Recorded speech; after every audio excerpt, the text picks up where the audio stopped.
Elles ont 94 et 97 ans, deux sœurs inséparables. C'est donc ensemble que ces deux infirmières américaines débarquent en Normandie en 1944.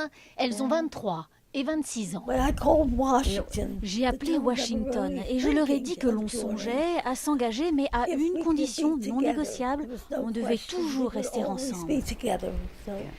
Dorothy et Elan Levitsky arrivent en Normandie 3 mois après le D-Day. Elles sont affectées à l'hôpital 164, un immense campement militaire américain près de Bolleville.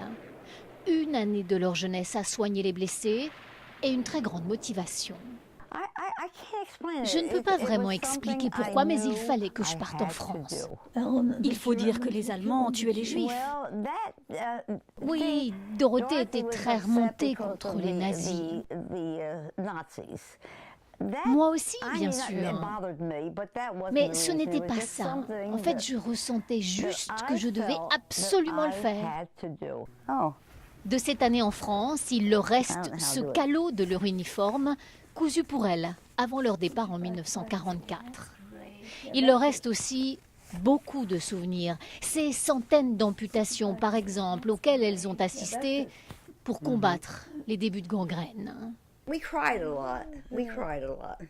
On a beaucoup pleuré. De voir tous ces garçons, ce qui leur arrivait.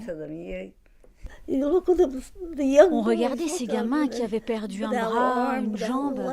Évidemment, ça nous faisait pleurer. Ce n'était pas facile, mais il fallait bien leur donner de l'espoir, sinon comment s'en sortir? On se forçait à rire souvent pour que les patients croient qu'ils allaient mieux. Les blessés les plus graves sont évacués vers l'Angleterre, les autres retournent sur le front quand ils sont guéris, soignés. 65 000 infirmières américaines ont ainsi servi pendant la Seconde Guerre mondiale. Regarde ce qu'il y a là-dedans. Alors celui-là, c'est le tien ou c'est le mien? Devant notre caméra, elles ressortent avec amusement leur fameux dog-tag, leur plaque d'identité militaire de l'époque. Si on mourait, c'était une façon de savoir qui on était.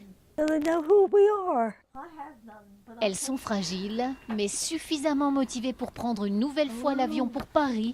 Elles seront en Normandie pour les cérémonies du 70e anniversaire du débarquement, avec sur leur veste la Légion d'honneur décernée par notre pays, la plus haute distinction possible, au nom d'une année de jeunesse donnée à la France.